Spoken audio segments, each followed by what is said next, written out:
तू शहीन है, तू ഷഹീൻ ഹേ, പർവാസ് ഹേ തേരാ കാം. നീ ആരാണ്? നീ ആകാശത്തൂടെ പറക്കുന്ന പക്ഷിയാണ്. പർവാസ് ഹേ തേരാ കാം, നിന്റെ ഉത്തരവാദിത്തം എന്താണ്? ആകാശത്തൂടെ ഉയർന്ന് പറക്കുക എന്നുള്ളതാണ് കരുത്തയായിട്ടുള്ള പക്ഷികളെ നിങ്ങളുടെ ഉത്തരവാദിത്തം എന്ന് എഴുതി വെച്ച കവിയെ ഓർക്കുന്നു. പലപ്പോഴും വിട്ടുപോകുന്ന ഒരു സമ്മേളനം നടത്തുമ്പോൾ പലപ്പോഴും വിട്ടുപോകുന്ന ഒരു വിഷയമാണ് ഇന്ന് ചർച്ചയ്ക്കെടുത്തിട്ടുള്ളത്. ഭരണഘടന, ന്യൂനപക്ഷം, അതുപോലെ ജനാധിപത്യം എന്നുള്ളതാണ്. അപ്പോൾ എവിടുന്ന് തുടങ്ങണം എന്ന് ചോദിച്ചാൽ ഞാൻ പറയാം, നമ്മളിൽ നിന്ന് തുടങ്ങണം എന്നാ. നമ്മളിൽ നിന്ന്, നമ്മൾ ആരാണ് എന്നുള്ളതിൽ നിന്ന് തുടങ്ങണം. ജനാധിപത്യത്തിലേക്ക് എത്തുന്നതിന് മുൻപ് നമ്മൾ സ്വയം തിരിച്ചറിയുക, എവിടെ നിൽക്കുന്ന, ഏത് പ്രതലത്തിൽ നിൽക്കുന്ന മനുഷ്യരാണ് നമ്മൾ. ചരിത്രപരമായിട്ടുള്ള കാര്യങ്ങളൊക്കെ ഇപ്പം നേരത്തെ ബഹുമാന്യനായിട്ടുള്ള ഓണംപള്ളി ഫൈസിയൊക്കെ അദ്ദേഹത്തിൻ്റെ പ്രസംഗത്തിൽ സംസാരിക്കുന്നത് കേട്ടു. എളുപ്പം ഇന്ന് കാണുന്ന രൂപത്തിലേക്ക് വളർന്നു വന്ന ആളുകളല്ല നമ്മൾ ആരും തന്നെ. സ്വാതന്ത്ര്യ സമരത്തിന് ശേഷം യഥാർത്ഥത്തിൽ ഈ നാട്ടിൽ ജീവിക്കുന്ന മുസ്ലിം, ദളിത്, ആദിവാസി, പിന്നോക്ക വിഭാഗങ്ങൾ ഇന്ന് ഈ കാണുന്ന ഒരു രൂപത്തിലേക്ക് മാറിയിട്ടുണ്ട് എങ്കിൽ അതിന് കൃത്യമായിട്ടുള്ള പിന്തുണ നൽകിയിട്ടുള്ളത് ഇന്ത്യയുടെ ഭരണഘടനയാണ്. ഡോക്ടർ BR അംബേദ്കറിൻ്റെ നേതൃത്വത്തിൽ ഒരു ഭരണഘടന രൂപീകൃതമാകുമ്പോൾ അംബേദ്കർ എന്ന് പറഞ്ഞ ദളിതനായിട്ടുള്ള മനുഷ്യൻ അദ്ദേഹത്തിൻ്റെ അനുഭവങ്ങളും അദ്ദേഹം മറ്റുള്ള സ്ഥലങ്ങളിൽ പോയി പഠിച്ചതും ബിരുദങ്ങൾ നേടിയതും ഒക്കെ കൂട്ടിച്ചേർത്തുകൊണ്ട് ഈ നാട്ടിലെ അടിസ്ഥാന വിഭാഗത്തിൽപ്പെട്ട മനുഷ്യർക്ക്, ന്യൂനപക്ഷ വിഭാഗത്തിൽപ്പെട്ട മനുഷ്യർക്ക് അസ്തിത്വം വേണമെങ്കിൽ, നിലനിൽപ്പ് വേണമെങ്കിൽ അതിൽ കൃത്യമായിട്ട് ഭരണഘടനയുടെ പിന്തുണയുണ്ടാവണം എന്ന് വിശ്വസിച്ചിരുന്നു. ആ പിന്തുണയാണ് യഥാർത്ഥത്തിൽ ഇന്നും നമ്മളൊക്കെ അനുഭവിച്ചുകൊണ്ടിരിക്കുന്നത്. നിങ്ങൾക്കറിയാലോ, മൗലിക അവകാശങ്ങൾ എന്ന് പറഞ്ഞുകൊണ്ട് ഇന്ത്യൻ ഭരണഘടനയിൽ ഒരാൾക്കും നിഷേധിക്കാൻ പറ്റാത്ത അവകാശങ്ങൾ, irrespective of your caste, race, നിങ്ങളുടെ സെക്സ്, നിങ്ങളുടെ ചിന്തകൾ, ഇതിനെല്ലാം അതീതമായിട്ട് എല്ലാ മനുഷ്യരെയും തുല്യമായി കാണുന്ന എല്ലാവർക്കുമുള്ള അവകാശങ്ങൾ, അത് നിങ്ങൾ ഉന്നത നിലയിൽ നിൽക്കുന്ന ആളാണ് എങ്കിലും ഏറ്റവും താഴ്ന്ന നിലയിൽ നിൽക്കുന്ന ആളുകളാണ് എങ്കിലും സ്റ്റേറ്റിന്, ഗവൺമെൻറ്റിന് നിഷേധിക്കാൻ പറ്റില്ല എന്നുള്ളത് ഭരണകൂടം കൃത്യമായി പറഞ്ഞു വെക്കുന്നുണ്ട്. അതിനേക്കാൾ മനോഹരമായിട്ടുള്ളത് ഇന്ത്യൻ ഭരണഘടനയുടെ ആമുഖമാണ്. ആ ആമുഖത്തിൽ പറയുന്നത്, we the people of India having solemnly resolve to constitute India എന്നാണ് തുടങ്ങുന്നത്. അതായത് ആരെ ഇവിടുത്തെ നമ്മളെന്ന് പറയുമ്പം ഹിന്ദുവും മുസൽമാനും ക്രൈസ്തവനും ദളിതനും ഒക്കെ ഉൾപ്പെടുന്ന, ബ്രാഹ്മണനും ഒക്കെ ഉൾപ്പെടുന്ന മനുഷ്യർ, ഈ രാജ്യത്ത് ജീവിക്കുന്ന എല്ലാ മനുഷ്യരും ഈ വിയിൽ ഉൾപ്പെടുന്നുണ്ട്, നമ്മൾ എന്ന് പറയുന്ന വാക്കിൽ ഉൾപ്പെടുന്നുണ്ട്. അപ്പം ആ ഒരു ഭരണഘടനയുടെ പ്രത്യേകത എന്ന് പറയുന്നത് എല്ലാവരെയും ഉൾക്കൊള്ളാൻ പറ്റുന്ന ഒരു പ്ലൂറലിസ്റ്റ് ആയിട്ടുള്ള വ്യത്യസ്ത വൈജാത്യങ്ങളുള്ള ഒരു രാജ്യത്തിനെ കൂട്ടിപ്പിടിക്കാൻ അല്ലെങ്കിൽ അതിനെ മുന്നോട്ട് കൊണ്ടുപോകാനുള്ള എഞ്ചിനാണ് യഥാർത്ഥത്തിൽ ഇന്ത്യയുടെ ഭരണഘടന. ഇനി ആ ഭരണഘടന ഉണ്ടാക്കുന്നതിൽ നിങ്ങൾ ഒരുപാട് കേട്ട കഥയായിരിക്കും. എങ്ങനെയാണ് ഡോക്ടർ BR അംബേദ്കർ ഭരണഘടനാ അസംബ്ലിയുടെ ചെയർമാനായിട്ട് മാറിയത് എന്ന്, ആരാണ് അദ്ദേഹത്തിന് അത്തരത്തിലൊരു അവസരം കൊടുത്തത് എന്ന് നോക്കിയാൽ ചരിത്രത്തിൽ ലീഗിൻ്റെ ഇടപെടൽ നിങ്ങൾക്ക് കാണാൻ പറ്റും. ലീഗ് ഇത്തരത്തിലൊരു ഡ്രാഫ്റ്റിംഗ് കമ്മിറ്റി ഉണ്ടാക്കിയതല്ല, പക്ഷേ ആ ഡ്രാഫ്റ്റിംഗ് കമ്മിറ്റിയിലുള്ള പല ആളുകളും അപ്രത്യക്ഷമായപ്പം അതിൽ മരണപ്പെട്ടു പോയവരുണ്ട്, രോഗം കൊണ്ട് അതിലേക്ക് ഇൻവോൾവ് ആവാത്ത ആൾക്കാരുണ്ട്. ഒരു പക്ഷേ സ്വാതന്ത്ര്യത്തിന് ശേഷം ആ ഡ്രാഫ്റ്റിംഗ് കമ്മിറ്റിയിലുള്ള പലരും വളരെ നിസ്സംഗത കാണിച്ച സമയത്ത് BR അംബേദ്കർ എന്ന് പറഞ്ഞ ഒരു ദളിതനായിട്ടുള്ള മനുഷ്യനാണ് ഇനീഷ്യേറ്റീവ് എടുക്കുന്നത്, അല്ലെങ്കിൽ അതിൽ കുറച്ചുകൂടെ ശ്രദ്ധ കാണിക്കുന്നത്, അത് തൻ്റെ ചുമലിലുള്ള ഉത്തരവാദിത്തമാണ് എന്ന് പറഞ്ഞ് പൂർത്തീകരിക്കുന്നത് ദളിതനായിട്ടുള്ള ഡോക്ടർ BR അംബേദ്കർ ആണ്. അപ്പം അങ്ങനെയാണ് നമ്മളുടെ ഭരണഘടനയുടെ തുടക്കം വരുന്നത്. ഇനി അതിൽ നമുക്ക് അഭിമാനിക്കാൻ പറ്റുന്ന ഒരുപാട് കാര്യങ്ങളുണ്ട്. ഇന്ത്യയുടെ ഭരണഘടനാ അസംബ്ലിയിൽ അതിന് ശില്പികളായിട്ടുള്ള ആളുകളിൽ നമ്മളുടെ പ്രധാനപ്പെട്ട നേതാക്കന്മാരുണ്ടായിട്ടുണ്ട്, വനിതാ നേതാക്കന്മാരുണ്ടായിട്ടുണ്ട്. ഖായിദെ മില്ലത്ത് മുഹമ്മദ് ഇസ്മായിൽ സാഹിബിനെ പോലെയുള്ള പ്രഗത്ഭർ അന്നത്തെ ഭരണഘടനാ നിർമ്മാണ സഭയിൽ ഇരുന്നു എന്നുള്ള ചരിത്രം ഇപ്പോഴും നമുക്ക് ഏറെ ഹർഷാരവത്തോടെ പറയാൻ പറ്റുന്ന ചരിത്രമാണ്. അതുപോലെ സ്ത്രീകൾ, ബീഗം ഐസാസ് റസൂൽ എന്ന് പറയുന്ന ഒരു സ്ത്രീ, അവർ ഇന്ത്യയുടെ ഭരണഘടനാ നിർമ്മാണ സഭയിൽ തട്ടമിട്ടിരുന്ന അല്ലെങ്കിൽ ഒരു മുസ്ലിം നാമധാരിയായിട്ടുള്ള ഒരു വ്യക്തിയാണ്. അവരെ പാർലമെൻറ്റിൽ അന്നത്തെ ആ കമ്മിറ്റിയിലേക്ക് കൊണ്ടുവരുന്നത് അക്കാലത്തെ മുസ്ലിം ലീഗാണ്. പിന്നീട് അവർ കോൺഗ്രസ്സിലേക്കൊക്കെ പോയിട്ടുണ്ട് എങ്കിലും അന്നത്തെ പ്രസൻസ് എടുത്തു നോക്കിയാൽ അവിടെയൊക്കെ നമ്മളുടെ സംവിധാനത്തിൻ്റെ ഇടപെടലുകൾ നിങ്ങൾക്ക് കാണാൻ പറ്റും. അപ്പം ഞാൻ പറഞ്ഞു വരുന്നത്, ഇന്ന് ഈ കാണുന്ന പ്രത്യേകിച്ച് നിങ്ങൾക്കറിയാം ഒരു വരേണ്യ വിഭാഗം ഇവിടെ നിലവിലുണ്ട്. നേരത്തെ ഇവിടെ സംസാരിച്ചപ്പം ബഹുമാനീയനായിട്ടുള്ള ഫൈസി പറയുന്നത് നിങ്ങൾ ശ്രദ്ധിച്ചിട്ടുണ്ടാകും. ഇവിടെ ബ്രാഹ്മണ വിഭാഗത്തിൻ്റെ അതിപ്രസരമുള്ള കാലമായിരുന്നു. നാട്ടിലൂടെ ഏതെങ്കിലും ഒരു ഇഴവ അല്ലെങ്കിൽ താഴ്ന്നതായിട്ട് അവർ പറയപ്പെടുന്ന ജാതിയിൽപ്പെട്ട ആളുകൾ പോകുമ്പം ഓയ് ഓയ് ശബ്ദമുണ്ടാക്കും. ഇവരുടെ മുമ്പിലേക്ക് വരാൻ പറ്റില്ല. ഇനി ഇവർ നടന്ന വഴിയിൽ കൂടെ പോകാൻ പറ്റില്ല. അങ്ങനെ പോവുകയാണെങ്കിൽ എന്ത് ചെയ്യും? അരയിൽ ചൂല് കെട്ടിവെക്കും. ആ ചൂല് കെട്ടിവെച്ചിട്ട് ഈ പോണ വഴികൾ ഇങ്ങനെ വൃത്തിയാക്കി പോകുന്ന ഒരു കാലമുണ്ടായിരുന്നു. ഇവരുടെ മുമ്പിൽ ചെന്ന് പെട്ടാൽ കഥ കഴിയുന്ന ഒരവസ്ഥയുണ്ടായിരുന്നു.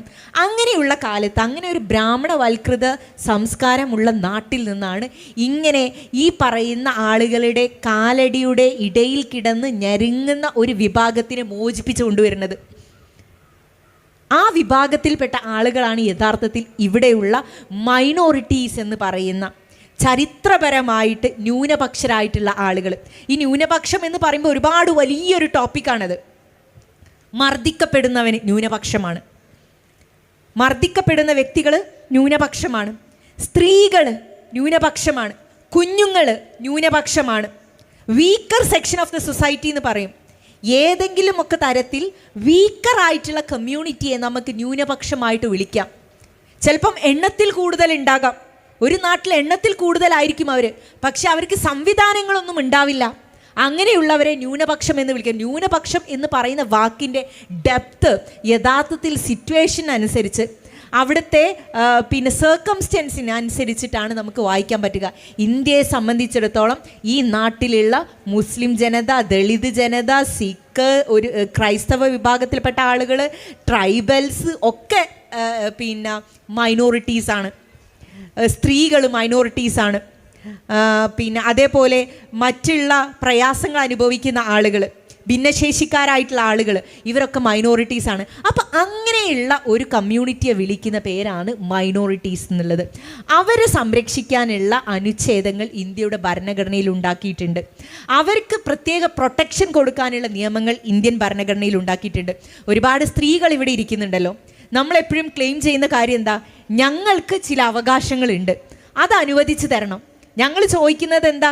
ഇന്ത്യൻ ഭരണഘടന ഞങ്ങൾക്ക് നൽകുന്ന അവകാശമാണെന്ന് നമ്മൾ പറയുന്നുണ്ട് അല്ലേ? ഒരു നാട്ടിൽ ഒരേപോലെ ഒരു പുരുഷന് കിട്ടുന്ന അവസരം എനിക്ക് എന്തുകൊണ്ട് കിട്ടുന്നില്ല എന്ന് നമ്മൾ ചോദിക്കുന്നുണ്ട്. എന്തിൻ്റെ അടിസ്ഥാനത്തിലാണ് നമ്മൾ ചോദിക്കുന്നത്? We are liable to get equal treatment അല്ലെങ്കിൽ ഈക്വൽ ഓപ്പർച്യൂണിറ്റി. നിയമത്തിന് മുന്നിൽ, ഗവൺമെൻറ്റിന് മുമ്പിൽ ഞങ്ങൾക്ക് ഒരേപോലെ തുല്യമായിട്ടുള്ള അവകാശം ലഭിക്കണം. അത് ആർട്ടിക്കിൾ 14, 15 പറയുന്നുണ്ട്. ഞങ്ങൾക്ക് പ്രത്യേകമായിട്ടുള്ള പരിഗണന നൽകണം, ഞങ്ങൾക്ക് തുല്യമായിട്ടുള്ള അവകാശം നൽകണം എന്നുള്ളത് ഭരണഘടന അവിടെ പറഞ്ഞു വെക്കുന്നുണ്ട്. അപ്പോഴാണ് നമ്മൾ ഒരു സമന്മാരാണ് എന്നുള്ള ഒരു ബോധത്തിലേക്ക് വരുന്നത്. സമത്വം എന്ന് പറയുമ്പം അതിനെ ദൃശ്യമായിട്ടുള്ള സമത്വമായിട്ടല്ല വായിക്കേണ്ടത്, ഇക്വിറ്റി എന്ന് പറയും. ഈക്വൽ ജസ്റ്റിസ്, തുല്യമായിട്ടുള്ള നീതി നടപ്പിലാക്കാനുള്ള ശ്രമങ്ങൾ നടത്തുക എന്നൊക്കെ നമുക്ക് അതിനെ അങ്ങനെ വായിച്ചു പോകേണ്ടി വരും. ഇനി ന്യൂനപക്ഷം ഇങ്ങനെയാണ്. ന്യൂനപക്ഷം എന്താണ് എന്ന് ചോദിച്ചാൽ അതിനുള്ള മറുപടി ഒറ്റ ചെറിയ വാക്കുകളിലുള്ള മറുപടിയാണ് ഞാൻ നിങ്ങൾക്ക് നൽകിയത്. ജനാധിപത്യം. എന്താ ജനാധിപത്യം? ജനാധിപത്യം ശരിയാണോ എന്ന് ചോദിക്കുന്നുണ്ടാവും. നമ്മളോട് ഒരു മലയാളം തർജ്ജമ ചോദിച്ചാൽ എന്താ പറയുക? നമ്മൾ ജനങ്ങളുടെ ആധിപത്യമാണ് ജനാധിപത്യം എന്ന് നമ്മൾ പറയും. ശരിക്കും ജനാധിപത്യം എന്ന് പറഞ്ഞാൽ എന്താ അറിയോ? നമ്മുടെ നാട്ടിൽ നടക്കുന്ന അല്ലെങ്കിൽ ലോകത്തെ പല സ്ഥലങ്ങളിലും നടക്കുന്ന ജനാധിപത്യം എന്ന് പറഞ്ഞാൽ ഈ നാട്ടിലെ കൂടുതൽ മനുഷ്യർക്ക് വേണ്ടിയിട്ട് ഭരിക്കപ്പെടുന്ന ഒരു ഗവൺമെൻറ്റിൻ്റെ പേരാ ജനാധിപത്യം. അല്ലേ? അല്ലേ? ഏറ്റവും കൂടുതൽ വോട്ട് കിട്ടിയ ആളാണ് എന്താവുന്നത്? ജയിച്ചു വരുന്നത്. അങ്ങനെ ജയിച്ചു വരുന്ന ആളുകളിൽ തിരഞ്ഞെടുക്കപ്പെട്ട ആളുകളാണ് സ്റ്റേറ്റായിട്ട് ഗവൺമെൻറ്റായിട്ട് ഫോം ചെയ്യുന്നത്. അപ്പം നിങ്ങളുടെ ശബ്ദം എവിടെ? അപ്പം നിങ്ങളുടെ ശബ്ദം എവിടെ? കൂട്ടത്തിൽ ഒരു വലിയ വിഭാഗം ആളുകൾക്ക് ഒരു കാര്യമാണ്, ഒരേ തീരുമാനമാണ്, അല്ലെങ്കിൽ ഒരു അഭിപ്രായമാണ്. അപ്പം അവിടെ ഒറ്റപ്പെട്ട ശബ്ദമുള്ള ആൾക്കാരുണ്ടല്ലോ, അവരെ പരിഗണിക്കാതിരിക്കുന്നത് യഥാർത്ഥത്തിൽ നല്ലതാണോ? നല്ല സംസ്കാരമാണോ? അപ്പം അത് നിങ്ങൾ ജനാധിപത്യം എന്ന് വിളിക്കുമോ? ചോദ്യമല്ലേ? യഥാർത്ഥത്തിൽ ജനാധിപത്യം എന്ന് പറഞ്ഞാൽ മെജോറിറ്റേറിയൻ റൂളിംഗ് ആണ് യഥാർത്ഥത്തിൽ ജനാധിപത്യം എന്ന് പറയുന്നത്. പക്ഷെ അവിടെ നമുക്ക് ഒരു ഉപാധി ഉണ്ട്. ഇന്ത്യൻ ഭരണഘടന ഒരു ഉപാധി നൽകുന്നുണ്ട്. അതെന്താണെന്ന് അറിയാം നിങ്ങൾക്ക്? റിപ്പബ്ലിക് എന്നുള്ള ഒരു പദം നിങ്ങൾ കേട്ടിട്ടുണ്ടോ നിങ്ങൾ? റിപ്പബ്ലിക്. എന്താ റിപ്പബ്ലിക് എന്ന് പറയുന്നത്? റിപ്പബ്ലിക് എന്ന് പറഞ്ഞാൽ നമുക്ക് ചില കാര്യങ്ങളുണ്ട്. ആ കാര്യങ്ങളിൽ നമ്മൾ ആദ്യം ഒരു തീർപ്പ് കൽപ്പിച്ചു വെച്ചു. ഫോർ എക്സാമ്പിൾ, നമുക്കൊരു ഭരണഘടന ഉണ്ട് അല്ലേ? ഒരു നല്ല ലോകത്തെ ഏറ്റവും വലിയ എഴുതപ്പെട്ട ഭരണഘടനയാണ് ഇന്ത്യയുടേത്. ആ ഭരണഘടന അവിടെ ഉണ്ട്. അതിൽ എന്താണ് ഈ രാജ്യത്തെ ജനങ്ങളുടെ റൈറ്റ്സ് എന്ന് പറയുന്നുണ്ട്, അവകാശങ്ങൾ എന്ന് പറയുന്നുണ്ട്, ഡ്യൂട്ടീസ് എന്താണെന്ന് പറയുന്നുണ്ട്, എന്തൊക്കെ കൽപ്പനകൾ ഉണ്ടെന്ന് പറയുന്നുണ്ട്, directive principles of state policy എന്ന് പറയും. അതായത് സ്റ്റേറ്റ് എന്തൊക്കെ ചെയ്യണം, പൗരന്മാർക്ക് എന്തൊക്കെ ചെയ്തു കൊടുക്കണം എന്ന് പറയുന്നുണ്ട്. അങ്ങനെ കുറേ കാര്യങ്ങൾ പറയുന്ന ഒരു ഭരണഘടന അവിടെ ഉണ്ടാക്കി വെച്ചിട്ടുണ്ട്. അതൊരു തീർപ്പാണ്. ആ തീർപ്പിനെ മുന്നിൽ വെച്ചിട്ട് ഇവിടെ ഏറ്റവും കൂടുതൽ ഇലക്റ്റഡ് ആയിട്ടുള്ള ആളുകൾ നടത്തുന്ന ഭരണ സംവിധാനമാണ് ഈ പറയുന്ന റിപ്പബ്ലിക്കായിട്ട്. അതിന് നമുക്കൊരു എന്താ പറയുക, പ്രാക്ടിക്കൽ വേർഷൻ അതിന് പറയുമ്പം റിപ്പബ്ലിക്കായിട്ട് നമ്മൾ പറയുന്നത്. അപ്പം ആ റിപ്പബ്ലിക്കാണ് യഥാർത്ഥത്തിൽ കുറച്ചുകൂടെ വെറും ഡെമോക്രസി എന്ന് പറയുന്നതിനേക്കാളും അപ്പുറത്തേക്ക് ഒരു റിപ്പബ്ലിക്കായിട്ടുള്ള ഡെമോക്രസി എന്ന് നമ്മൾക്ക് പറയാൻ പറ്റുന്നത്. ഞാനിതിന് ഏറ്റവും ഭംഗിയായിട്ടുള്ള രൂപത്തിൽ, ഏറ്റവും മൃദുലമായിട്ടുള്ള രൂപത്തിൽ പറഞ്ഞു തരാൻ ശ്രമിക്കുകയാണ് കേട്ടോ. അപ്പം അങ്ങനെ ഒരു സംവിധാനം യഥാർത്ഥത്തിൽ നമുക്കുണ്ട്, ഇന്ത്യയിലുണ്ട്. ആ ഭരണഘടനയെ ഇല്ലാതാക്കാനുള്ള ശ്രമമാണ് യഥാർത്ഥത്തിൽ ഇപ്പം നടന്നുകൊണ്ടിരിക്കുന്നത്. ചില തീർപ്പ് വെപ്പിക്കൽ ഇവിടെ ഉണ്ടായിട്ടുണ്ട്. നമ്മൾക്ക് എപ്പോഴും പറയാൻ പറ്റുന്നത് എന്താ? ഞങ്ങളിവിടെ അവകാശങ്ങൾ ചോദിക്കും. നിങ്ങൾ എവിടെയെന്ന് ചോദിക്കുന്നുണ്ട് അല്ലേ? നിങ്ങളെവിടെ കാണിച്ചു തരുമെന്ന് ചോദിക്കും. ഒരു പക്ഷെ അവരോട് പറയാനുള്ള മറുപടി എന്താ? നിങ്ങൾ കണ്ണിൽ നോക്കുമ്പോൾ ഞങ്ങളെ കാണാൻ പറ്റില്ല, പക്ഷെ ഇന്ത്യയുടെ ആത്മാവിൽ ഞങ്ങളുണ്ടടോ എന്ന് പറയാൻ നമുക്ക് ആക്കം തരുന്നത് എന്താ? ഇന്ത്യയുടെ ഭരണഘടനയാണ്. അപ്പം ആ ഭരണഘടനയെ മുൻനിർത്തിക്കൊണ്ട് ആ ഒരു വിശ്വാസത്തിന് മുന്നോട്ട് കൊണ്ടുപോകാനുള്ള ഉത്തരവാദിത്തമാണ് ഇന്ത്യൻ യൂണിയൻ മുസ്ലിം ലീഗിൻ്റെ നേതൃത്വത്തിലുള്ള കൂട്ടായ്മ അല്ലെങ്കിൽ നേതാക്കന്മാർ നടത്തിക്കൊണ്ടിരിക്കുന്നത്. അതിൻ്റെ പ്രചാരകരായിട്ടാണ് ഇവിടെ ഇരിക്കുന്ന വനിതാ ലീഗാണെങ്കിലും യൂത്ത് ലീഗ് ആണെങ്കിലും MSF ആണെങ്കിലും എല്ലാ സ്ട്രേറ്റത്തിലും നിന്നുകൊണ്ട് പ്രവർത്തിച്ചുകൊണ്ടിരിക്കുന്നത്. ഇനി ഞാൻ കൂടുതൽ സംസാരിക്കുന്നില്ല, അടുത്ത ആളിലേക്ക് പാസ് ചെയ്യാൻ തോന്നുന്നു. ആരോടും ചോദിക്കാനില്ലാതെ നിങ്ങൾക്ക് എന്ത് ബില്ലും ഇവിടെ പാസ്സാക്കാം എന്നുള്ള ഒരു ഓട്ടോക്രസിയിലേക്ക്, ഒരു ഏകാധിപത്യ സ്വരത്തിലേക്ക് കാര്യങ്ങൾ മാറിക്കഴിഞ്ഞു. യഥാർത്ഥത്തിൽ ഇതൊരു വലിയ വെല്ലുവിളിയാണ്. ഇന്ത്യയുടെ ഭരണഘടനയെ, ഇവിടെയുള്ള മുഴുവൻ നിയമവ്യവസ്ഥയെയും വെല്ലുവിളിക്കുന്ന ഒരു രീതിയാണിത്. ഞാൻ നേരത്തെ നിങ്ങളോട് റിപ്പബ്ലിക്കിൻ്റെ പ്രത്യേകത എന്താണെന്നറിയോ? അത് ലിമിറ്റഡ് ഡെമോക്രസിയാണ്. നിങ്ങൾക്ക് ഏറ്റവും കൂടുതൽ ശക്തരായിട്ടുള്ള ആൾക്ക് ഇവിടെ രാജ്യം ഭരിക്കാൻ പറ്റും. പക്ഷെ അങ്ങനെ ഭരിക്കുമ്പോൾ എന്ത് ചെയ്യും? ലിമിറ്റ് ചെയ്യപ്പെടുകയാണ്. നിങ്ങൾക്ക് എന്തും ചെയ്യാൻ പറ്റില്ല. അപ്പം രാജ്യം ഭരിക്കുന്ന RSSന് അല്ലെങ്കിൽ ഇവിടെയുള്ള ഫാസിസ്റ്റ് ഗവൺമെൻറ്റിന് മുന്നിലുള്ള തടസ്സം എന്ന് പറയുന്നത് ഒരേ ഒരു കാര്യമാണ്. അത് ഇന്ത്യയുടെ ഭരണഘടനയാണ്. ആ ഭരണഘടനയെ ഇല്ലാതാക്കുക എന്നുള്ളതാണ്. അതിനെക്കുറിച്ച് ആലോചിക്കുക, അതിന് ഏതൊക്കെ തരത്തിൽ നിയമങ്ങൾ കൊണ്ടുവരാൻ പറ്റും, അട്ടിമറികൾ ചെയ്യാൻ പറ്റും, അല്ലെങ്കിൽ ഇതിനെ ചോദ്യം ചെയ്യുന്ന ആളുകളെ മിണ്ടാതാക്കാൻ പറ്റും, അവരെ ഉന്മൂലനം ചെയ്യാൻ പറ്റും എന്നുള്ളതിനെക്കുറിച്ച് ഇവരിങ്ങനെ ആലോചിച്ചു കൊണ്ടേയിരിക്കുന്നുണ്ട്. ഇപ്പം നിങ്ങൾ നോക്കൂ, നമ്മളൊക്കെ ഏറെ പവിത്രമായി കണ്ടിരുന്ന, നമ്മളൊക്കെ പോളിംഗ് ബൂത്തിൽ പോയി വോട്ട് ചെയ്യുക എന്ന് പറയുമ്പം ജനാധിപത്യ അവകാശം നമ്മൾ പൂർത്തീകരിക്കുന്നു എന്നുള്ള ഒരു സന്തോഷത്തോടു കൂടിയാണ് തിരിച്ചു വരുന്നത്. എന്നാൽ ആ വോട്ടർ ലിസ്റ്റിൽ അട്ടിമറി നടത്തിയിട്ട് ഈ നാട്ടിലുള്ള ഗവൺമെൻറ്റിനെ ആകെ അട്ടിമറിച്ചിട്ടുള്ള ഒരു സംഭവമാണ് ഈ കഴിഞ്ഞ ദിവസങ്ങളിൽ ശ്രീ രാഹുൽ ഗാന്ധിയുടെ നേതൃത്വത്തിലുള്ള ഒരു ഇടപെടലായിട്ട്, അല്ലെങ്കിൽ ഒരു എന്താ പറയുക, ഒരു വലിയ സമര രൂപത്തിലേക്ക് മാറ്റിയിട്ടുള്ളത്. അദ്ദേഹം തന്നെ പറയുന്നുണ്ട്, അദ്ദേഹം അവസാനം ബംഗാളിൽ സംസാരിച്ചപ്പോൾ പറഞ്ഞത്, നരേന്ദ്രമോദി, അദ്ദേഹമാണോ പ്രിയങ്ക ഗാന്ധിയാണോ എന്ന് ഓർക്കുന്നില്ല, നരേന്ദ്രമോദി ഈ ഘട്ടത്തിൽ, രണ്ടാം ഘട്ടത്തിൽ അധികാരത്തിൽ വന്നത് തികച്ചും കള്ള വോട്ടുകൾ കൊണ്ടാണ്. ഒരു പാർലമെൻറ്റ് ഇലക്ഷന് ജയിക്കാൻ വേണ്ടിയിട്ട് ഏകദേശം വേണ്ട കള്ള വോട്ടുകളൊക്കെ ഉണ്ടാക്കിയിട്ടുണ്ട്. ABCD മുതൽ XYZ വരെയുള്ള പേരുകൾ, എവിടെയുമില്ലാത്ത അഡ്രസ്സുകൾ, ഒറ്റമുറിയിൽ 20-ലധികം ആളുകൾ താമസിക്കുന്നുണ്ട് എന്നുള്ള വിവരങ്ങൾ, ഇതൊക്കെ യഥാർത്ഥത്തിൽ ഉണ്ടാക്കിയിട്ടുള്ളത് ഈ നാട്ടിലുള്ള വ്യവസ്ഥയെ വെല്ലുവിളിക്കാനുള്ള കാര്യങ്ങളാണ്.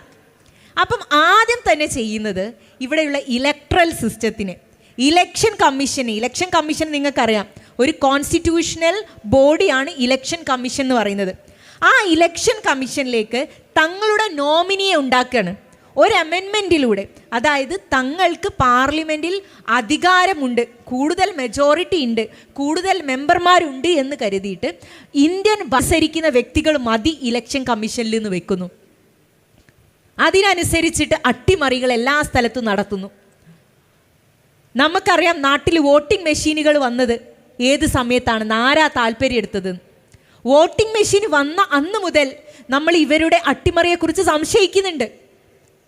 ഇന്നത്തെ ഇന്ത്യ മുന്നണിയിലുള്ള പല നേതാക്കന്മാരും പറഞ്ഞിട്ടുണ്ട്, വോട്ടിംഗ് മെഷീൻ പ്രോപ്പർ അല്ല, ബാലറ്റ് സിസ്റ്റത്തിലേക്ക് പോകണം എന്നുള്ള ആവശ്യം പറഞ്ഞിട്ടുണ്ട്. ഞങ്ങൾ വോട്ട് എണ്ണാൻ റെഡിയാണ്. ആർക്കാ സമയമില്ലാത്തത്? ആർക്കാ ഇത്ര ധൃതി? ഞങ്ങൾ വോട്ട് എണ്ണാൻ റെഡിയാണ് എന്ന് ഇന്ത്യ മുന്നണിയിലുള്ള ആൾക്കാർ പറഞ്ഞിട്ടുണ്ട്. ഇവർക്ക് പറ്റൂല, ഇവർക്ക് കൊട്ടക്കണക്ക് വേണം, ഇവർക്ക് മാനിപ്പുലേഷൻ നടത്തണമെങ്കിൽ ഈ രൂപത്തിലുള്ള സംവിധാനം വേണം. അപ്പം അങ്ങനെ ഇന്ത്യൻ ഭരണഘടനയുടെ സ്ഥാപനങ്ങളെയൊക്കെ പോക്കറ്റിലാക്കാനുള്ള പണിയെടുത്തു ഇവർ. ഇനി ഇതിനെതിരെ പ്രതികരിക്കുന്നവർ നിങ്ങൾ നോക്കൂ, പ്രതികരിക്കുന്നവരുടെ നാവരിയാനുള്ള ശ്രമങ്ങൾ നടത്തുന്നു. നിങ്ങളുടെ മുഖത്ത് നോക്കിയിട്ട് പറയല്ലേ ഇവർ, നിങ്ങൾ ഇന്ത്യക്കാരല്ലാന്ന്, നിങ്ങൾ ഇന്ത്യൻ പൗരന്മാരല്ല. ഇവർക്ക് ഇഷ്ടമുള്ള ഈ നാട്ടിൽ ജീവിച്ചിരിക്കാത്ത, ഈ നാട്ടിൽ അഡ്രസ് ഇല്ലാത്ത മനുഷ്യന്മാരെ വോട്ടർ ലിസ്റ്റിൽ ഇവർ ചേർക്കുന്നുണ്ട്. എന്നാൽ ഈ വോട്ടർ ലിസ്റ്റിലുള്ള ഇന്ന് ജീവിച്ചിരിക്കുന്ന പലരെയും അവർ ഈ അടുത്ത കാലത്തല്ലേ ഷഹീൻ ബാഗിലേക്ക് സമരം ചെയ്യാൻ വേണ്ടി പോയത് നിങ്ങൾ എന്തിൻ്റെ അടിസ്ഥാനത്തിലാണ്? നിങ്ങൾ ഇന്ത്യക്കാരാണ് എങ്കിൽ രേഖയുമായിട്ട് വരൂ എന്ന് പറഞ്ഞ നരേന്ദ്രമോദിയോട് അതിന് ഞങ്ങൾക്ക് മനസ്സില്ല എന്ന് പറഞ്ഞവരാ നമ്മൾ. എന്നിട്ടും അങ്ങനെ ഒരു നിയമം കൊണ്ടുവന്നു, ഇനി അത് നടപ്പിലാക്കുമെന്ന് പറഞ്ഞു. ഇപ്പോഴും നമ്മൾ പ്രതിരോധിക്കാൻ വേണ്ടിയിട്ട് മുന്നിൽ നിൽക്കുന്നുണ്ട്. ഭരണഘടന ഇവർ പേടിക്കുന്നത് പോലെ തന്നെ ഈ നാട്ടിൽ ഇങ്ങനെ അടിച്ചമർത്താൻ ശ്രമിക്കുന്ന, അരികുവൽക്കരിക്കാൻ ശ്രമിക്കുന്ന, ക്രൂശിക്കാൻ ശ്രമിക്കുന്ന, മനുഷ്യനെ നിരന്തരം വേട്ടയാടുന്ന ആളുകൾ ശബ്ദമായിട്ട് മാറുന്നത് ഇവർക്ക് പ്രശ്നമാണ്. അതുകൊണ്ടാണ് ബുൾഡോസർ രാജുകൾ വരുന്നത്. നിങ്ങളുടെ വീടുകൾ നോക്കിയിട്ട് മുസൽമാൻ്റെ വീടാണെങ്കിൽ പൊളിക്കാൻ ഓർഡർ വരിക, പോയി പൊളിക്കാണ്, ചോദിക്കാൻ നിനക്ക് അധികാരമില്ല എന്ന് പറയുന്നു. ആ രൂപത്തിൽ അക്രമാസക്തമായിട്ടുള്ള സംഭവങ്ങൾ നാട്ടിൽ നടക്കുന്നത് യഥാർത്ഥത്തിൽ ഇവരുടെ ഉള്ളിലുള്ള ആ ഫാസിസ്റ്റ് ചിന്തയിൽ നിന്ന് ഉന്മൂലനം ചെയ്യുക വേണ്ട. ഇവർ വേണ്ട. നിങ്ങൾ ആലോചിച്ച് നോക്കി, എപ്പം പറയുന്നുണ്ട് ഇവരിത്? എന്ന് തുടങ്ങിയതാ? 1947 തുടങ്ങിയിട്ടുണ്ട്. നിങ്ങളുടേതല്ല മണ്ണ്, നിങ്ങളുടേതല്ല ഈ നാട്. ഈ നാട്ടിൽ ബ്രിട്ടീഷുകാർ ആൾക്കാരിൽ ഈ പറയുന്ന മഹാന്മാരുടെ പേരൊന്നും ഉണ്ടാവില്ല. അവരുടെ കാല് പിടിക്കാൻ പോയവരിൽ ഞങ്ങളുടെ നേതാക്കന്മാരില്ല. കഷ്ടപ്പെട്ടിട്ടാണ് ഈ രൂപത്തിൽ താണ്ടി വന്നിട്ടുള്ളത്. നമ്മൾ ഇല്ലായ്മയിൽ നിന്നാണ് നമ്മൾ മുന്നോട്ട് വന്നിട്ടുള്ളത്. സ്കൂളിൽ പഠിക്കാൻ അനുവദിച്ചിട്ടില്ലായിരുന്നു, ചികിത്സ നിഷേധിച്ചവരായിരുന്നു, ഉണ്ടായിരുന്നു നാട്ടിൽ. ജോലി ചെയ്യാൻ വേണ്ടിയിട്ട് കഷ്ടപ്പെട്ട് പാടത്ത് പോയപ്പം തിരിച്ച് ജീവനില്ലാതെ വന്ന ചേതനയറ്റ ശരീരങ്ങൾ നമ്മുടെ നാട്ടിൽ ഉണ്ടായിട്ടുണ്ട്. ജന്മിമാരുടെ ആട്ടും തുപ്പും സഹിച്ച മനുഷ്യർ ഈ നാട്ടിൽ ഉണ്ടായിട്ടുണ്ട്. അവരോടൊക്കെ മനോഹരമായിട്ട് പ്രതിരോധിക്കാനുള്ള ശേഷി ഈ മണ്ണിൽ ഉണ്ടാക്കിയത് ന്യൂനപക്ഷരായിട്ടുള്ള ആളുകളുടെ രാഷ്ട്രീയ ചിന്ത തന്നെയാണ്. എനിക്കതിന് പറയാനുള്ള മറുപടി എന്താ ഇതിന് പ്രതിവിധി എന്നായിരിക്കും. എന്താ ഇതിന് പ്രതിവിധി? അല്ല, ഇങ്ങനെയൊക്കെ ചെയ്യുമ്പോൾ എന്താ നമ്മൾ ചെയ്യുക? തിരിച്ച് സമരം ചെയ്യാൻ പോവാണോ? അല്ല. മനോഹരമായിട്ടുള്ള മറുപടി എല്ലാ കാലഘട്ടത്തിലും ന്യൂനപക്ഷ വിഭാഗങ്ങൾ നടത്തിയിട്ടുണ്ട്. അതിനെ ഞാൻ പറയുന്നത് ക്രിയേറ്റീവ് റെസിസ്റ്റൻസ് എന്നാ. ക്രിയേറ്റീവ് റെസിസ്റ്റൻസ്, ക്രിയേറ്റീവ് എന്ന് പറഞ്ഞാൽ നിങ്ങളെ പഠിപ്പിക്കാൻ വേണ്ടി ഉണ്ടാക്കിയെടുത്തു. ഞങ്ങൾ യൂണിവേഴ്സിറ്റികൾ ഉണ്ടാക്കി. അവിടെ ഇന്ന് പ്രധാന അധ്യാപകന്മാരും VC-മാരുമായിട്ട് ഇരിക്കാൻ പറ്റുന്ന ശേഷിയുള്ള ആളുകളെ ഞങ്ങളെ കൂട്ടത്തു നിന്നുണ്ടാക്കി. ആശുപത്രികൾ ഉണ്ടാക്കിയില്ലേ ഞങ്ങൾ എന്തിന് ഈ വ്യവസ്ഥയിലേക്ക്, ഈ സർക്കാർ വ്യവസ്ഥയിലേക്ക് കൊണ്ടുപോകാനുള്ള ആളുകളെ ഉണ്ടാക്കാൻ ഈ സംവിധാനത്തിലൂടെ സാധിച്ചു. അതുകൊണ്ട് ക്രിയേറ്റീവ് റെസിസ്റ്റൻസ്, നിങ്ങൾ എത്ര തവണ ഇങ്ങോട്ട് എന്ത് ഫാസിസ്റ്റ് ഐഡിയോളജിയുമായിട്ട് വന്നാലും അതിനെ പ്രതിരോധിക്കാനുള്ള സൃഷ്ടിപരമായിട്ടുള്ള പ്രതിരോധം തീർക്കാനുള്ള കെൽപ്പ് യഥാർത്ഥത്തിൽ ഈ സമൂഹത്തിലുള്ള ആളുകൾ നേടിയെടുത്തു. അതിന് നമ്മളൊക്കെ നെഞ്ചിലേറ്റുന്ന ഈ പാർട്ടി പ്രധാനപ്പെട്ട ഒരു ഘടകമായി എന്ന് തന്നെയാണ് വിശ്വസിക്കുന്നത്. ചരിത്രം അതാണ് നമുക്ക് പറഞ്ഞു തരുന്നത്. നിങ്ങൾ ശ്രദ്ധിച്ചിട്ടുണ്ടാവും, എവിടൊക്കെ സ്ത്രീകളെ കണ്ടിട്ടില്ലെങ്കിലും അപ്പം വിളിക്കുക ലീഗിനെയാണ്. ഫോൺ നമ്പർ കയ്യിലുള്ളതുകൊണ്ട് നമ്മളൊക്കെ വിളിക്കും. നിങ്ങൾ സ്ത്രീ പ്രാതിനിധ്യത്തിൽ വളരെ പിന്നിലാണ്, നിങ്ങൾ പിന്തിരിപ്പന്മാരാണ്, പുരുഷാധിപത്യ സംഘടനയാണ് എന്നൊക്കെ നിരന്തരമായിട്ട് വിളിക്കുകയും പറയുകയും ചെയ്യുന്നത് നമ്മൾ കേട്ടിട്ടുണ്ട്. 2012 സെപ്റ്റംബർ 11 ഹരിത എന്ന് പറഞ്ഞൊരു സംഘടന ഉണ്ടാവുന്നത്. ഹരിതയുടെ രൂപീകരണത്തിന് ശേഷം കാലിക്കറ്റ് യൂണിവേഴ്സിറ്റിയുടെ യൂണിയനിൽ MSF വിജയിക്കുന്നുണ്ട്. സെനറ്റിലേക്ക് പെൺകുട്ടികൾ വിജയിച്ച് കയറുന്നുണ്ട്. എന്തിനിപ്പം കാലിക്കറ്റ് യൂണിവേഴ്സിറ്റിയുടെ അമരത്ത് ഷിഫാന എന്ന് പറയുന്ന ഒരു പെൺകുട്ടിയായിരിക്കുന്നത്. ചരിത്രപരമായിട്ടുള്ള ഒരു അടയാളപ്പെടുത്തലാണത്. ഇനി ഈ ഹരിത കേരളത്തിലെ MSF ഉള്ള എല്ലാ സ്ഥലങ്ങളിലും ഉണ്ട്. എന്തിനാ ഹരിത എന്നൊക്കെ പലരും ചോദിക്കുന്നുണ്ട്. പെൺകുട്ടികൾക്ക് മാത്രമായിട്ട് ഇരിക്കാനുള്ള ഇടം, പരസ്പരം കമ്മ്യൂണിക്കേറ്റ് ചെയ്യാനുള്ള അവകാശം, അത് MSFന് ചെയ്തുകൂടാന്ന് ചോദിച്ചാൽ ചെയ്യാൻ പറ്റും. പക്ഷെ അതിനപ്പുറത്തേക്ക് ഒന്നുകൂടെ ഒരു സ്വതന്ത്ര ചിന്തയോട് കൂടിയിട്ട് ഇടപെടാൻ, പ്രശ്നങ്ങളെക്കുറിച്ച് സംസാരിക്കാനൊക്കെയുള്ള, അല്ലെങ്കിൽ അതിനകത്ത് നിന്നുകൊണ്ട് ക്രിയേറ്റീവായിട്ടുള്ള കാര്യങ്ങളെ കൂട്ടിച്ചേർക്കാൻ, MSFലേക്ക് കൂട്ടിച്ചേർക്കാനൊക്കെയുള്ള ഇടപെടൽ ഹരിത നടത്തുന്നുണ്ട്. ഇന്ന് ഹരിതയ്ക്ക് പകരമായിട്ട് കേരളത്തിലെ ക്യാമ്പസുകളിൽ ഏത് സംഘടനയാണ് ഉള്ളത് എന്നൊന്ന് പരിശോധിച്ച് നോക്കണം.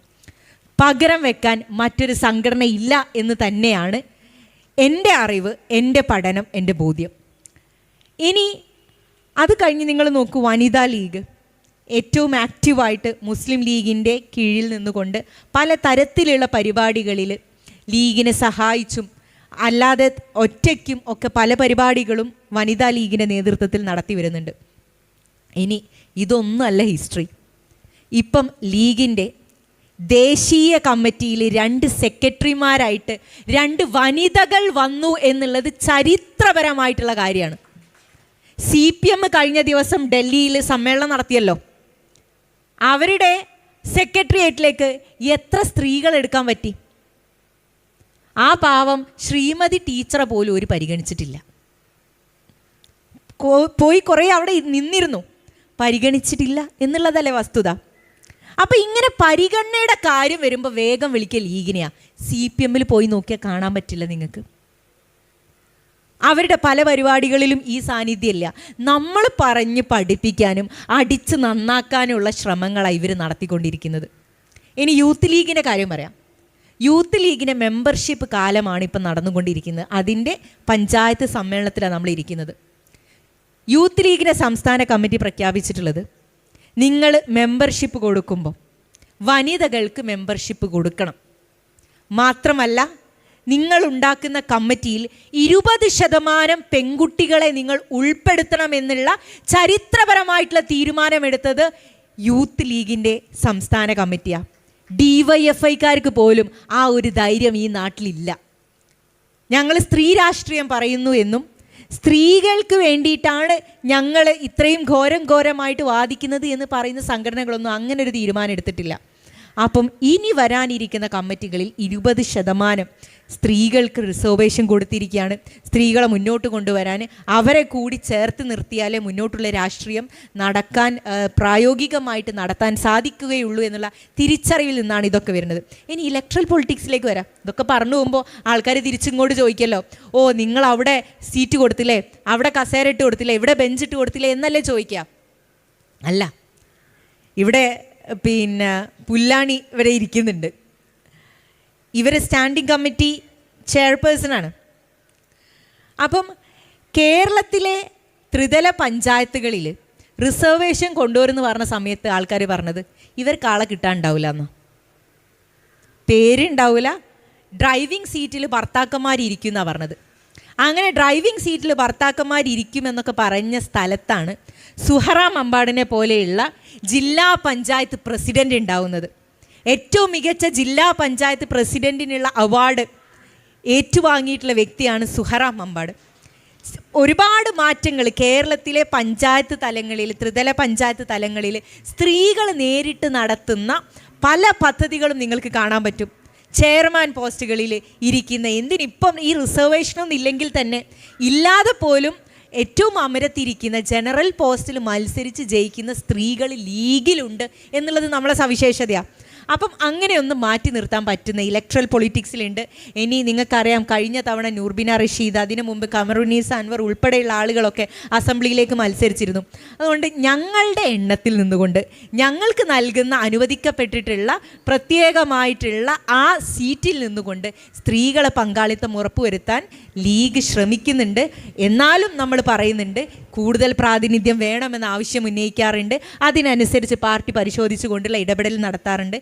അപ്പോൾ ലീഗിനെ കുറിച്ച് കുറ്റം പറയുന്നവർ സ്വയം ഒന്ന് പരിശോധന നടത്തുന്നത് നല്ലതാണ് എന്നാണ് ആ കാര്യത്തിലുള്ള മറുപടി. നമ്മളുടെ സവിശേഷമായിട്ടുള്ള ചില പ്രത്യേകതകൾ കാരണം ഒരു സ്പെഷ്യൽ അറ്റൻഷൻ്റെ ആവശ്യം നമുക്കുണ്ട്. അതുകൊണ്ടാണ് ഇപ്പോൾ വർക്കിംഗ് പ്ലേസിലൊക്കെ ഇപ്പോൾ നിങ്ങൾ ചോദിച്ച പോലെ നമുക്ക് പല ഇൻഡസ്ട്രിയിൽ പോകുമ്പോഴും ഒരു സ്പെഷ്യൽ അറ്റൻഷൻ നമുക്ക് ആവശ്യമുണ്ട്. അതെനിക്ക് ഫീൽ ചെയ്തിട്ടുണ്ട്. പക്ഷേ എനിക്ക് കിട്ടിയ മറുപടി അങ്ങനെ അല്ലായിരുന്നു. അങ്ങനെ വ്യത്യാസമൊന്നും ഇല്ല എന്നാണ് എന്നോട് പറഞ്ഞത്. ഇതിന് വേറൊരു കാര്യം കൂടെ ഞാൻ പറഞ്ഞുതരാം. ഈ അടുത്ത ദിവസമാണ് ബഹുമാനപ്പെട്ട സുപ്രീം കോടതി സൈന്യത്തിൽ ആളുകൾക്ക് ഈ ഇൻഡിഫറൻസ് പാടില്ല എന്നുള്ള ഒരു വിധി പ്രസ്താവിച്ചത്. നിങ്ങൾ ആലോചിച്ച് നോക്കൂ, എന്നുണ്ടാക്കിയിട്ടുണ്ട് ഇന്ത്യൻ ഭരണഘടന. ആ ഭരണഘടന ഉണ്ടാക്കിയിട്ടും ഇന്ത്യൻ സൈന്യത്തിൽ പുരുഷന്മാർക്ക് ഉള്ള പോലെ ആയിരുന്നില്ല സ്ത്രീകൾക്ക്, വനിതകളായിട്ടുള്ള സൈന്യത്തിൽ ജോലി ചെയ്യുന്ന ഓഫീസേഴ്സിന് ഉണ്ടായിട്ടുള്ള നിയമങ്ങൾ. അവർക്ക് റിട്ടയർമെൻറ്റിൻ്റെ ഏജ് കുറച്ചുകൂടെ നേരത്തെ ആയിരുന്നു വനിതകളായിട്ടുള്ള ഓഫീസേഴ്സിന്. പുരുഷന്മാർക്ക് അങ്ങനെയല്ലായിരുന്നു. ഈ ഒരു വ്യത്യാസം ഈ അടുത്ത കാലത്താണ് സുപ്രീം കോടതി പരിശോധിച്ചുകൊണ്ട് ഈക്വാലിറ്റി എന്ന് പറയുന്ന പേഴ്സ്പെക്റ്റീവിലേക്ക് കൊണ്ടുവന്നത്.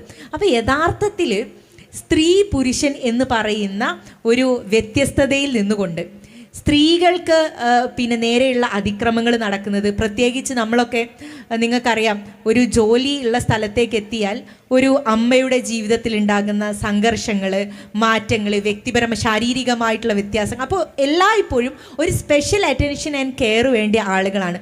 വൾണറബിൾ കമ്മ്യൂണിറ്റിയാണ്, ഒരു വൾണറബിൾ കമ്മ്യൂണിറ്റിയാണ് എന്നുള്ള അർത്ഥത്തിൽ സ്പെഷ്യൽ അറ്റൻഷനും സ്പെഷ്യലായിട്ടുള്ള ഒരു ഫോക്കസും ഈ വിഭാഗത്തിന് വേണ്ടിയിട്ടുണ്ട്.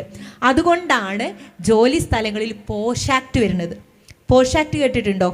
Prevention of sexual atrocities act എന്ന് പറയുന്ന ഒരു ആക്ട് വന്നത്. അത് വിനായക കേസ് എന്ന് പറയുന്ന ഒരു കേസിന് അടിസ്ഥാനത്തിൽ സുപ്രീം കോടതി ഒരു ഗൈഡ് ലൈൻസ് ഉണ്ടാക്കുകയാണ്. ആ ഗൈഡ് ലൈൻസിൽ പറയുന്നുണ്ട്, നിങ്ങൾ ജോലി സ്ഥലങ്ങളിൽ സ്ത്രീകൾക്കെതിരെയുള്ള ലൈംഗികമായിട്ടുള്ള അതിക്രമങ്ങളെ പ്രിവെൻറ്റ് ചെയ്യുന്നതിന് വേണ്ടിയിട്ട് ഒരു ബോഡി ഉണ്ടാക്കണം. ആ ബോഡിയിലാണ് ഇപ്പോൾ നമ്മൾ പരാതിപ്പെടുന്നത്.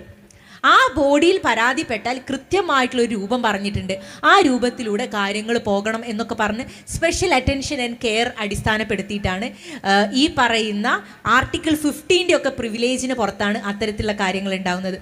അപ്പോൾ അതുകൊണ്ട് തന്നെ സ്ത്രീകൾ മൈനോറിറ്റീസ് ആണ് എന്നുള്ളതിൽ തർക്കമൊന്നുമില്ല. അവർക്ക് നൽകപ്പെടുന്ന അവകാശങ്ങൾ നൽകിയിട്ടില്ല എങ്കിൽ അത് കൊണ്ടുപോകാൻ ഇവിടെ സമർത്ഥരായിട്ടുള്ള ആളുകൾ ഇരിക്കുന്നു എന്നുള്ളത് കൊണ്ട് തന്നെ റിസർവേഷൻ അനിവാര്യമാണ്. അപ്പോൾ ആ അനിവാര്യതയിലാണ് കാര്യങ്ങൾ നടക്കുന്നത്. അതിൽ നമ്മളെ ചുറ്റുവട്ടത്ത് നിന്ന് നമ്മളിവിടെ നിന്ന് അബോളിഷ് ചെയ്യാനുള്ള അല്ലെങ്കിൽ മാറ്റാനുള്ള ആൾക്കാരാണ് ഇതിങ്ങനെ നിരന്തരമായിട്ട് നമ്മളെ കുട്ടികളുടെ ചെവിയിൽ കൊണ്ടുവന്നിടുന്നത്. നിങ്ങളോടൊക്കെ അങ്ങനെ പറയാൻ വന്നാൽ നിങ്ങൾക്ക് മറുപടി കൊടുക്കാനുണ്ടാവും.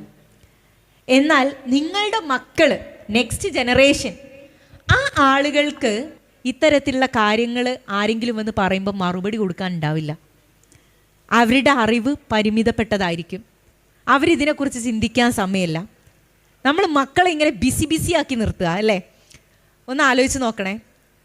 നമ്മൾ സ്കൂളിൽ കൊണ്ടുപോയി ചേർത്തിയതിന് ശേഷം കുട്ടി എപ്പോഴൊന്ന് ഫ്രീ ആവുന്നത്? ഫുള്ള് പഠിത്തവും പരീക്ഷയും. അതിൻ്റെ ഇടയിൽ രാഷ്ട്രീയപരമായിട്ട് ചിന്തയ്ക്ക് സമയമില്ല. അവർക്ക് ചുറ്റുവട്ടത്ത് കാണുന്ന കാര്യങ്ങളെ ഒന്ന് അപഗ്രഥിച്ച് നോക്കാൻ സമയമില്ല. അപ്പോൾ ഈ പറയുന്ന ആളുകളുടെ അടുത്തേക്ക് വന്ന് ഇത്തരത്തിലുള്ള കാര്യങ്ങൾ പറയുമ്പം പാവപ്പെട്ട നമ്മളുടെ മക്കൾ അത് ശരിയാണല്ലോ എന്നുള്ള അടിസ്ഥാനത്തിൽ അതിലേക്ക് പോകുന്നുണ്ട്, വഴിതെറ്റി പോകുന്നുണ്ട്. അപ്പം അങ്ങനെയുള്ള ആളുകൾ യഥാർത്ഥത്തിൽ അനുഭവങ്ങൾ വരുമ്പോൾ, ഇപ്പം നിങ്ങളൊന്ന് ആലോചിച്ച് നോക്കൂ, ഫലസ്തീനിൽ നിങ്ങൾ കാണുന്നില്ലേ? ഫലസ്തീനിൽ സ്കൂളില്ല, കോളേജില്ല, ഭക്ഷണമില്ല, പട്ടിണി കിടന്ന് മനുഷ്യന്മാർ മരിക്കുകയാണ്. പിറ്റേ ദിവസം പുലരോ എന്ന് അറിയില്ല. അവിടെ പിറന്നു വീകുന്ന കുഞ്ഞിന് ആ നാടിൻ്റെ ശബ്ദമായിട്ട് പ്രതിരോധിക്കാനുള്ള ഭാഷ തനിയേ വരികയാണ്. ഒരു ഉമ്മ കഴിഞ്ഞ ദിവസം പത്രപ്രവർത്തകയായിട്ടുള്ള ഒരു ഉമ്മ മകനെ എഴുതി വെച്ച കത്തിൽ പറയുന്നത് എന്താ? മോനെ, എൻ്റെ പിന്നാലെ മരണമുണ്ട്, ഞാൻ ഏത് നിമിഷവും മരണപ്പെടാം. അങ്ങനെ ഞാൻ മരണപ്പെട്ടാൽ നീ കരയരുത്, നീ ഈ നാടിനു വേണ്ടി ശബ്ദിക്കണം, ഈ മണ്ണിന് വേണ്ടി ശബ്ദിക്കണം എന്ന് പറയുന്ന ഒരു ഉമ്മ. അപ്പോൾ ഉമ്മ മകന് പറഞ്ഞു കൊടുക്കുന്നത് എന്താ? പ്രതിരോധത്തിൻ്റെ രാഷ്ട്രീയപരമായിട്ടുള്ള പാഠങ്ങളാണ്. നമ്മൾ യഥാർത്ഥത്തിൽ കുറേ ഫ്രീ ബീസ് കിട്ടി, കുറേ ഹാപ്പിയായി, നല്ല ക്വയറ്റ് കംഫർട്ടബിൾ ആയിട്ടുള്ള സിറ്റുവേഷനിൽ എത്തുമ്പോൾ മക്കൾക്ക് നമ്മൾ ഇങ്ങനത്തെ പാഠങ്ങളൊന്നും പറഞ്ഞു കൊടുക്കുന്നില്ല, അനുഭവങ്ങളെക്കുറിച്ച് പറഞ്ഞു കൊടുക്കുന്നില്ല. അപ്പോൾ ഇത്തരത്തിലുള്ള ചോദ്യങ്ങൾ വരുമ്പം ഒന്നാമത് അരാഷ്ട്രീയത വളരെയധികം കൂടിക്കൊണ്ടിരിക്കുക. എല്ലാവർക്കും ജോലി, പണം എന്നുള്ള രൂപത്തിലേക്ക് മാറുമ്പം കാലിനടിയിലുള്ള മണ്ണ് ഒലിച്ചു പോകുന്നത് നമ്മളാരും അറിയുന്നില്ല. അപ്പോൾ ഒരു ചോദ്യം ഉണ്ടാവും സ്വാഭാവികമായിട്ടും, ലീഗിൻ്റെ പ്രസക്തി എന്താണ്? അല്ലെങ്കിൽ ഒരു രാഷ്ട്രീയ സംഘടനയായിട്ടുള്ള ന്യൂനപക്ഷ രാഷ്ട്രീയ സംഘടനയുടെ പ്രസക്തി എന്താണ്? നിങ്ങൾക്ക് സ്വത്വബോധത്തിനെ കുറിച്ച് സംസാരിക്കാൻ, നിങ്ങൾക്ക് ആഗോളവൽക്കരണത്തിനെ കുറിച്ച് സംസാരിക്കാൻ, മുതലാളിത്ത ബോധത്തിനെ കുറിച്ച് സംസാരിക്കാൻ, കാലാവസ്ഥ വ്യതിയാനത്തിനെ കുറിച്ചൊക്കെ സംസാരിക്കാൻ, ചോദ്യങ്ങൾ ചോദിക്കാൻ, നിങ്ങൾക്ക് പ്രതിരോധിക്കാൻ, നിങ്ങൾക്ക് ശരിയും തെറ്റും പറയാൻ നിങ്ങൾക്കൊരിടം വേണം, വേണ്ടേ? ആ ഇടമാണ് യഥാർത്ഥത്തിൽ ഇന്ത്യൻ യൂണിയൻ മുസ്ലിം ലീഗ് എന്ന് പറഞ്ഞ പാർട്ടി. അപ്പോൾ ആ പ്രതലത്തിനെ നിർമ്മിക്കുക, അതിലേക്ക് ആളുകളെ കൊണ്ടുവരിക, പ്രതിരോധിച്ചു കൊണ്ട് കടന്നു പോവുക എന്നുള്ള ഉത്തരവാദിത്തം നമുക്കുണ്ട്. ഒരു കാര്യം കൂടി ആഡ് ചെയ്യാം കേട്ടോ. BR അംബേദ്കർ ഭരണഘടന ഉണ്ടാക്കുമ്പോൾ തന്നെ പറഞ്ഞൊരു കാര്യമുണ്ട്. ഇതിൽ മൈനോറിറ്റീസ് എങ്ങനെ പിടിച്ചു നിൽക്കുന്നുള്ളൊരു ചോദ്യം അന്നത്തെ അസംബ്ലി ഡിബേറ്റിൽ വന്നിട്ടുണ്ടായിരുന്നു. അപ്പോൾ പറഞ്ഞ കാര്യം എന്താ പറയുക? മൈനോറിറ്റീസ് എപ്പോഴും ജാഗ്രതയോടെ മുന്നോട്ട് പോകണം. നിങ്ങളെപ്പോഴും ജാഗ്രത പുലർത്തണം.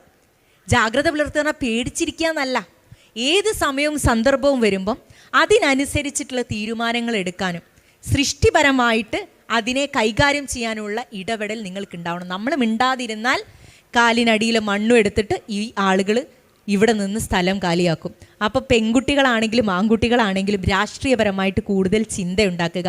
പിന്നെ മതബോധം എന്ന് ആ കാര്യം കൂടെ ഒന്ന് അഡ്രസ്സ് ചെയ്തേക്കട്ടെ. മതബോധം എന്ന് പറയുന്നത് വ്യത്യസ്തരായിട്ടുള്ള മനുഷ്യരാണ് നമ്മൾ ഈ മണ്ണിൽ ജീവിക്കുന്നത്. ഞാൻ നേരത്തെ പറഞ്ഞ പോലെ ഷഹീൻ ബാഗ് അല്ലേ, നമ്മളൊക്കെ കേട്ട് പരിചയമുള്ളതാ ഷഹീൻ ബാഗ്. എന്താ ഷഹീൻ ബാഗ് എന്ന് പറഞ്ഞ വാക്കിന് അർത്ഥം എന്നറിയോ നിങ്ങൾക്ക്? അറിയോ? ഷഹീൻ എന്ന് പറഞ്ഞാൽ ഒരു കിളിയ, ഫാൽക്കൺ എന്ന് പറഞ്ഞിട്ട് ആകാശത്തൂടെ പറക്കുന്ന ഒരു കിളിയുടെ പേരാണ് ഷഹീൻ എന്നുള്ളത്. ബാഗ് എന്ന് പറഞ്ഞാൽ തോട്ടാണ്, പൂന്തോട്ടം. പല വ്യത്യസ്തമായിട്ടുള്ള പൂക്കളുള്ള സ്ഥലമാണ് ബാഗ്. ഷഹീൻ ബാഗ് എന്ന് പറഞ്ഞാൽ ഉയരത്തിൽ പറക്കുന്ന വ്യത്യസ്ത വൈജാത്യങ്ങളുള്ള ഒരു നാടിനെ സൂചിപ്പിക്കാൻ പറ്റിയ പദമാണ് ഷഹീൻ ബാഗ് എന്നുള്ളത്. അവിടേക്ക് നമ്മൾ പോയി പറയുന്നത് എന്താ? ഒറ്റയ്ക്ക് നിങ്ങൾ ഒരു രൂപത്തിലേക്കാക്കല്ല, വൈവിധ്യങ്ങൾ നിറഞ്ഞ ഈ നാട്ടിൽ ഞങ്ങൾക്ക് ഇവിടെ ജീവിക്കണം എന്നുള്ളത് ഞങ്ങളുടെ ആഗ്രഹമാണ്. അതിനു വേണ്ടിയിട്ടാണ് ഞങ്ങൾ പൊരുതുന്നത് എന്നാണ് പറഞ്ഞു വെക്കുന്നത്. അപ്പം അവസാനിപ്പിക്കുകയാണ്. അല്ലാമ ഇക്ബാലിൻ്റെ ഒരു 2 വരി കവിതാശകലം മാത്രം നിങ്ങളെ ഏൽപ്പിക്കുകയാണ്. അതിങ്ങനെയാണ്: തൂ ഷഹീൻ ഹേ, തൂ ഷഹീൻ ഹേ, പർവാസ് ഹേ തേരാ കാം. നീ ആരാണ്? നീ ആകാശത്തൂടെ പറക്കുന്ന പക്ഷിയാണ്. പർവാസ് ഹേ തേരാ കാം, നിന്റെ ഉത്തരവാദിത്തം എന്താണ്? ആകാശത്തൂടെ ഉയർന്ന് പറക്കുക എന്നുള്ളതാണ് കരുത്തയായിട്ടുള്ള പക്ഷികളെ നിങ്ങളുടെ ഉത്തരവാദിത്തം എന്ന് എഴുതി വെച്ച കവിയെ ഓർക്കുന്നു, അവസാനിക്കുന്നു, നിങ്ങളിൽ ഏൽപ്പിക്കുന്നു. Thank you.